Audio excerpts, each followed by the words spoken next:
Ivan කියල පිළිගන්නවා මගේ යාලු හැම දෙනාම සිනමා මන්සල YouTube නාලිකාවට. අද අපි බලන්න යන්නේ 2016 අවුරුද්දේ රිලීස් වුණු The Great Wall කියන චයිනීස් මූවි එක. මේක IMDb රේට් එක 5.9ක් වගේ අගයක් ගන්නවා. මං හිතනවා ගොඩක් යාළුවන්ට මේ මූවි එක මිස් වෙලා ඇති කියලා. එහෙනම් අද බලමු අපි ඕගොල්ලන්ට මිස් වෙච්ච සුපිරිම මූවි එකක්. මූවි එක බලන්න කලින් යාළුවෝ හැම දෙනාටම මතක් කරනවා සිනමා මන්සල YouTube නාලිකාව subscribe කරලා බෙල් අයිකන් එක ක්ලික් කරලා වීඩියෝ එකට ලයික් එකකුත් දාගෙන අපිත් එක්ක එකතු වෙන්න කියලා. ඒ වගේම මගේ channel එකේ තියෙනවා Beauty After School කියන 2023 අවුරුද්දේ රිලීස් වුණු කොරියන් TV series එක.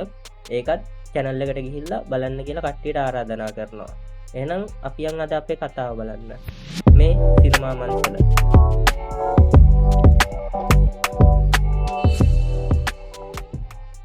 කතාව පටන් ගද්දී අපිට පෙන්වන්නේ මොංගෝලියන් හමුදාව තවත් පිරිසක් පස්සෙන් කාන්තාරය මැද්දෙන් එලවගෙන යනවා. කොහොම හරි මේ එලවගෙන යන ටීම් එකේ ලීඩර්ගේ නම තමයි විලියම්. විලියම් කියන්නේ අද අපේ කතාවේ ප්‍රධාන චරිතය.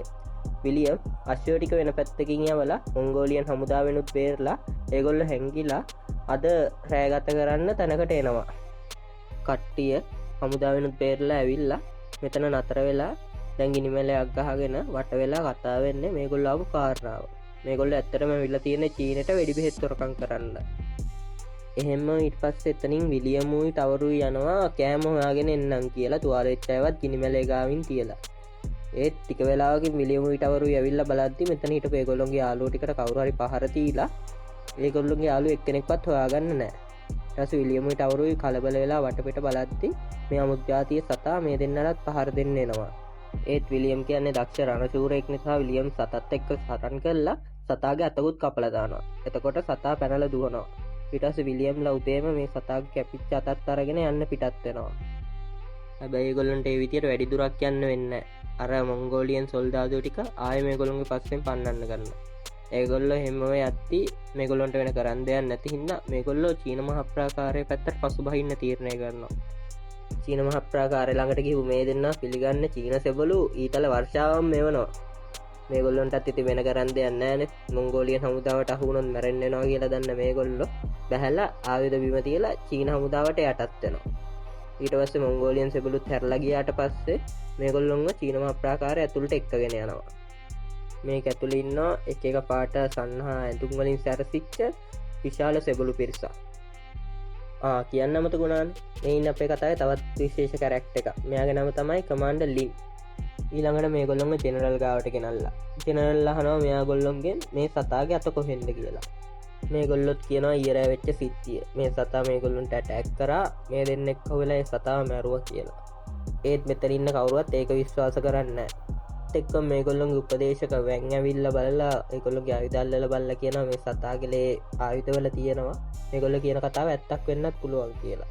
මේගොල්ලෝන් කතාව දිගටම කරගෙන යන්න හම්බෙන්නේ නැහැ. සෙබලෙක් ඇවිල්ලා කියනවා ඒගොල්ලොන්ට ප්‍රහාරයක් එල්ල වෙනවා සටන පටන් ගන්න යන්න කියලා. ඒත් එක්කම ජෙනරල් අන කරනවා සියලුම සේනාංක වලට ප්‍රාකාරය උඩට එන්න කියලා.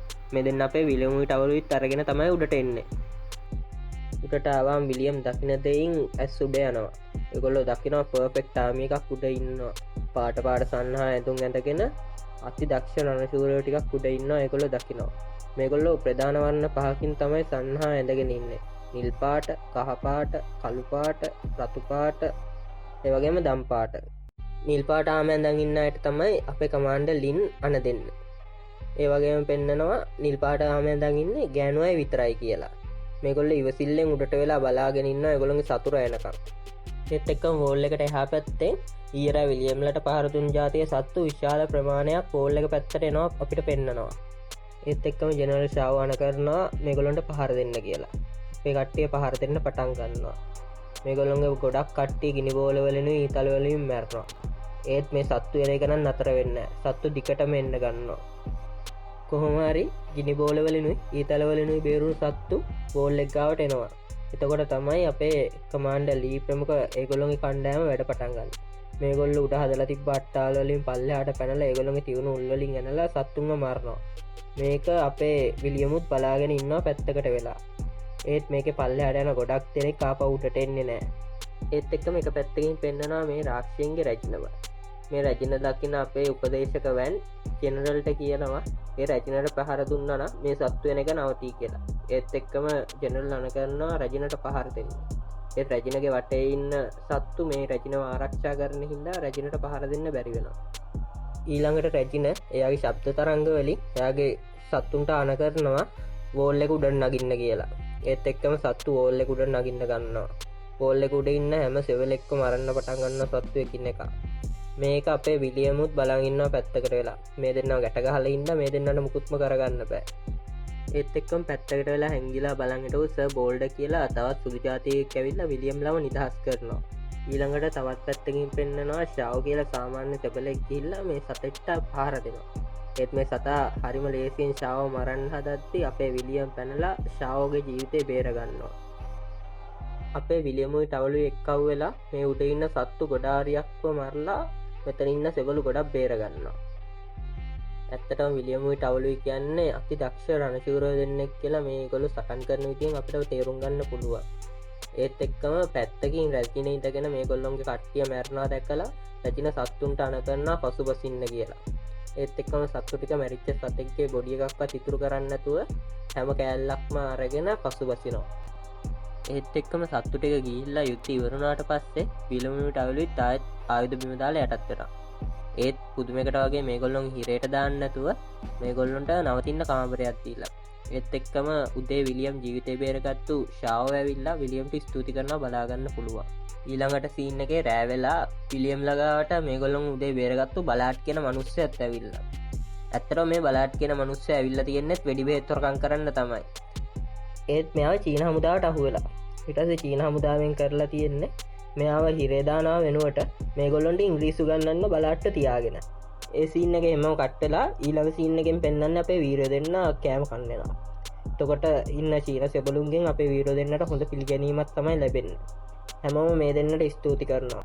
ඒත් එක්කම රෑ වෙලා බලාට් මේගොල්ලෝ ගාවට ඇවිල්ලා වෙඩි බෙහෙත් අරගෙන පෙන්නනවා මේගොල්ලොන්ට. මේවා මෙහෙමයි පාවිච්චි කරන්නේ. මේ වගේ දෙයක් තමයි වෙන්නේ කියලා. ඒත් එක්කම බලාට් යෝජනා කරනවා අපි වෙඩි බෙහෙත් අරගෙන පැනගමු කියලා. ඒත් මේගොල්ලන්ට මේ කතාව වැඩි වෙලා කරගන්න වෙන්න මෙතනට සෙබලෙක් ඇවිල්ලා කියනවා උපදේශක වැන්ට ඔයගොල්ලන්ව හම්බෙන්න ඕන කිව්වා කියලා. ඒත් එක්ක මේ දෙන්න උපදේශක වැන් ගාවට එනවා. උපදේශක වැන් මේගොල්ලන්ගේ බඩු බාහිර චෙක් කරද්දි මේගොල්ලෝ ගාව තිබිලා මැග්නට් එකක් හම්බෙලා. මේ මැග්නට් එකේ හින්දා මේගොල්ලන්ට පළවෙනි පාර සතාව මරා ගන්න ලේසි වුණා කියලා තමයි උපදේශක වැන් විශ්වාස කරන්නේ.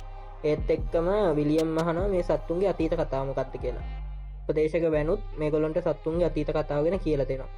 අතීතයේ එක්තරා දවසක අහසින් අමුතු කොළපාට දෙයක් පොළොවට කඩාගෙන වැටලා තියෙනවා. මේ කඩාගෙන වැටිච්ච දේෙන් තමයි මේ සත්තු ඇවිල්ලා තියෙන්නේ.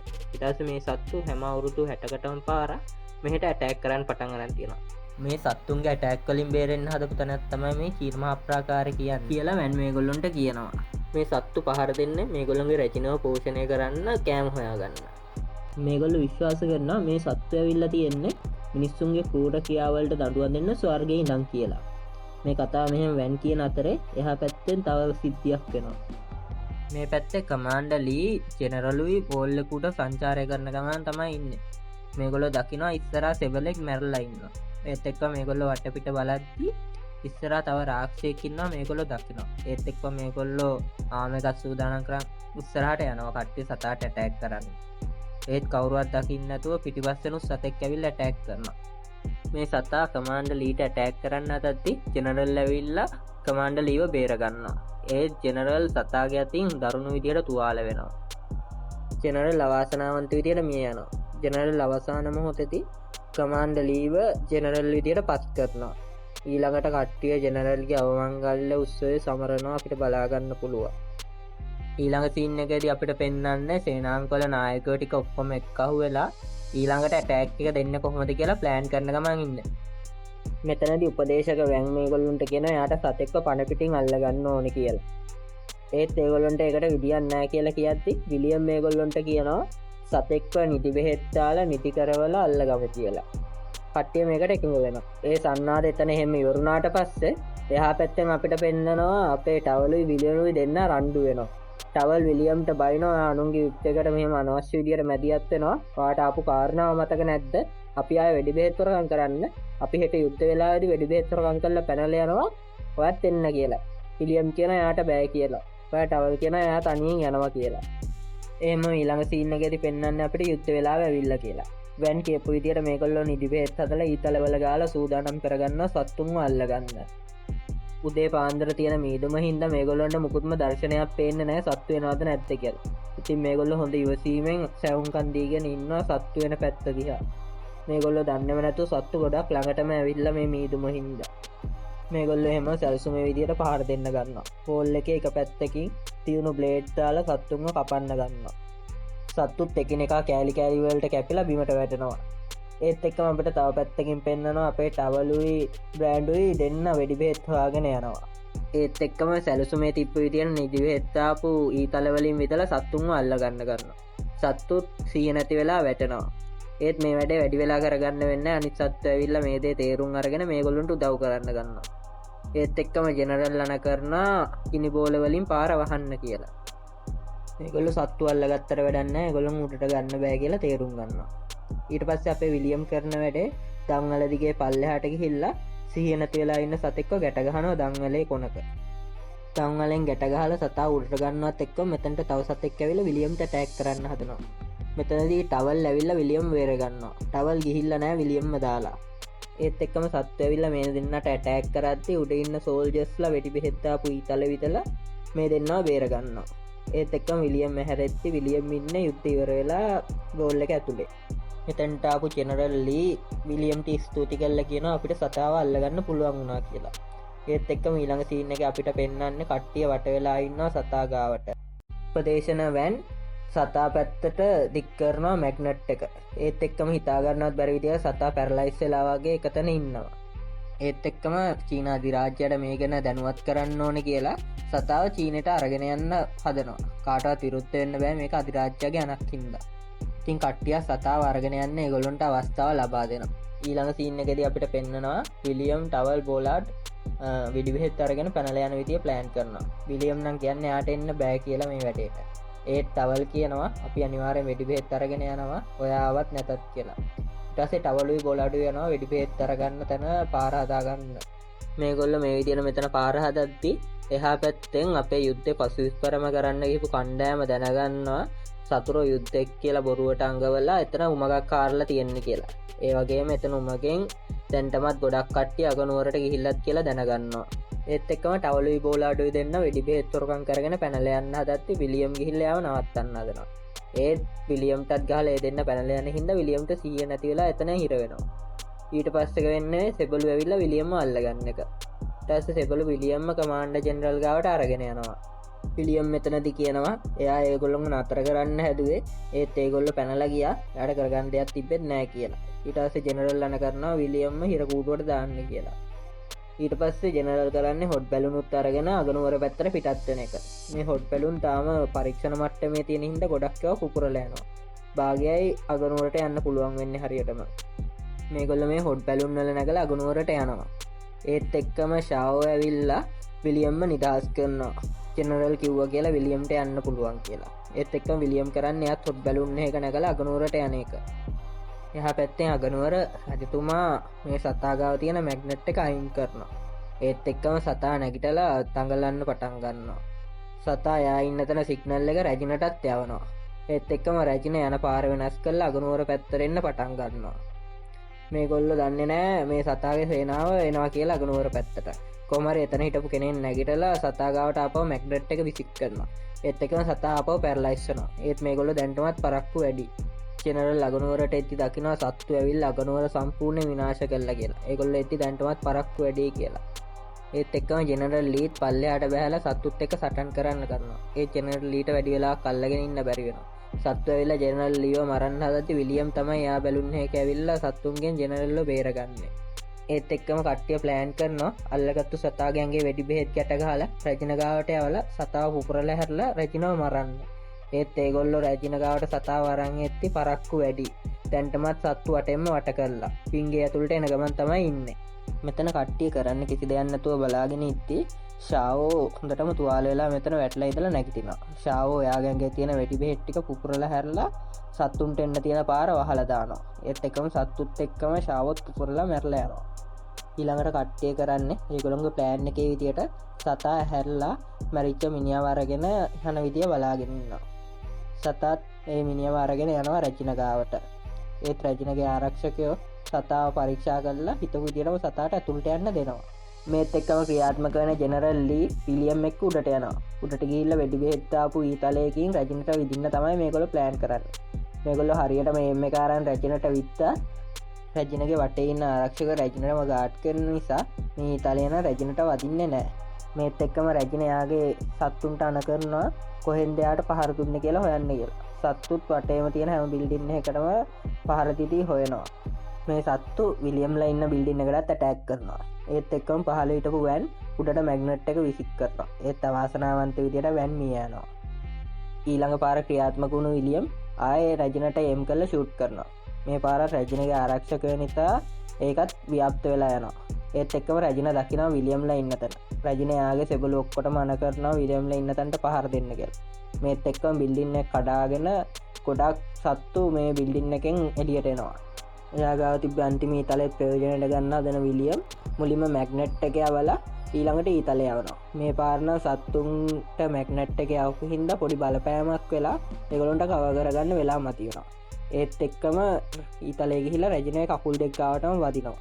ඒත් එක්ක වුණු පිපුරුමේ රැජින හැම විනාශ වෙලා යනවා. ඒත් එක්ක වටේ ඉන්න හැම සතාම ගල් ගැහිලා වගේ බිම වැටෙනවා. ඊළඟට අපිට පෙන්වන්නේ වෙඩි බෙහෙත් තොරකම් කරපු ටවල්ව චීන සෙබළු අල්ලගෙන ඉන්නවා. මෙතනට විලියම් වෙනවා. විලියම් ඇවිල්ලා ටවල්ට කියනවා එයාට කමාන්ඩ් එක ඔයාට ඇති වෙනකම් වෙඩි බෙහෙත් අරන් මෙතනින් යන්න පුළුවන්. නැත්තම් ඔයාගේ යාළුවා බේරගෙන මෙතනින් යන්න පුළුවන් කියලා. එහෙම විලියම් කියනවා එයා තෝරගත්ත කියලා යාළුවා බේරගන්න එක. ඒත් එක්කම විලියම් ටවල් එක්කගෙන මෙතනින් පිටත් වෙලා යනවා. චීන මාප්‍රාකාරයෙන් විලියම් උයි ටවලුයි දෙන්න පිටත් වෙලා යන දිහා ජෙනරල් ලීඩ් බලාගෙන ඉන්නේ උඩට වෙලා. එන යාළුවනේ චීන මාප්‍රාකාරය වටා ගෙතිච්ච අපේ කතාව අද ඉවරුනේ මෙහෙමයි. අද කතාව ගැන අදහසක් ඔයගොල්ලෝ පල්ලෙහාන් කමෙන්ට් කරන් යන්න. මගේ channel එක subscribe කරන් යන්නත් අමතක කරන්න එපා. මේ සිනමා මන්සද සිනමාවේ නව හැරවුම් ලක්ෂ්‍ය